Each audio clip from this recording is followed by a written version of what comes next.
Évangile de Jésus-Christ selon saint Matthieu, au chapitre 9, des versets 32 à 38. En ce temps-là, voici qu'on présenta à Jésus un possédé qui était sourd-muet. Lorsque le démon eut été expulsé, le sourd-muet se mit à parler. Les foules furent dans l'admiration et elles disaient: jamais rien de pareil ne s'est vu en Israël. Mais les pharisiens disaient: c'est par le chef des démons qu'il expulse les démons. Jésus parcourait toutes les villes et tous les villages, enseignant dans leurs synagogues, proclamant l'évangile du royaume et guérissant toute maladie et toute infirmité. Voyant les foules, Jésus fut saisi de compassion envers elles, parce qu'elles étaient désemparées et abattues comme des brebis sans berger. Il dit alors à ses disciples: la moisson est abondante, mais les ouvriers sont peu nombreux. Priez donc le maître de la moisson d'envoyer des ouvriers pour sa moisson. Au nom du Père et du Fils et du Saint-Esprit, Amen. Loué soit Jésus-Christ. Rendu au mardi de la 14e semaine du temps ordinaire, nous continuons l'approfondissement de notre relation avec Dieu avec l'évangile d'aujourd'hui que nous avons écouté. En effet, chers frères et sœurs dans le Christ, nous remarquons plusieurs choses dans cet évangile. La toute première, c'est que Jésus fait allusion au sens. Il parle du sourd-muet. Ensuite, plus tard, on voit un autre sens qui est mis en exergue. Le sens du sourd-muet qui est mis en exergue ici est un peu polysémique, dans la mesure où on nous présente quelqu'un qui est sourd-muet. Jésus est capable de redonner à cette personne la faculté de parler, la faculté de louer Dieu. Et on voit justement cette faculté de louer Dieu à travers la foule qui dit jamais rien de pareil n'est arrivé en Israël. Parce que justement, cette capacité de parler est une capacité de parler dans la mesure de redire et de dire de par sa bouche les merveilles de Dieu. De dire de par sa bouche les grâces de Dieu. Mais qu'est-ce qui se passe? On voit justement des personnes qui sont spirituellement sourds-muets. Ce sont les pharisiens de l'évangile d'aujourd'hui.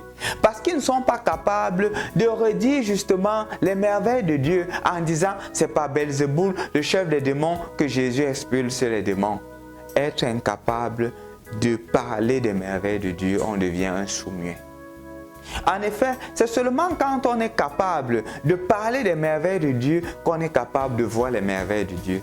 C'est pour cela qu'il y a un troisième sens qui est mis en exergue plus tard. Quand Jésus voit la foule, il est pris de compassion.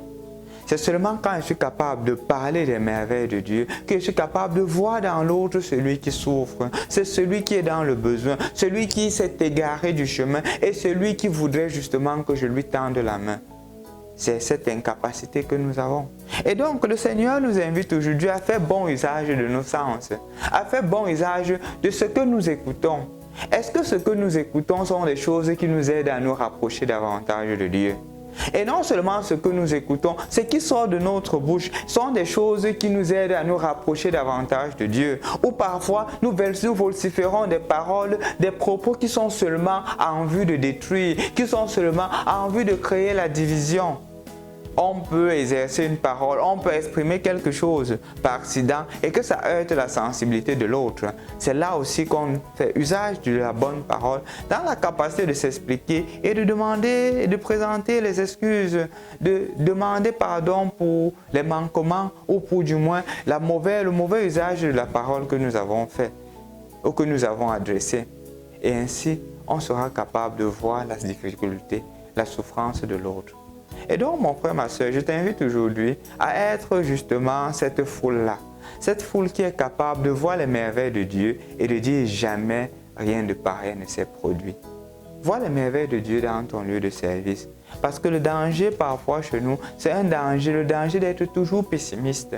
De toujours voir ce qui ne va pas et l'incapacité de voir même ce qui est en train d'améliorer dans la famille. Parfois, on passe le temps à dire non, nos familles sont des pires familles. Il y a la famille de qui est meilleure. Il y a toujours des difficultés dans les familles. La capacité, c'est notre regard. Comment est-ce qu'on voit? Et de la manière avec laquelle on voit, on est appelé aussi à dire que, bon, comme toutes les familles, il y a des difficultés, mais notre devoir, mon devoir, c'est de pousser à ce que ma famille devienne davantage meilleure. Fais usage des 3 sens qui te sont proposés aujourd'hui.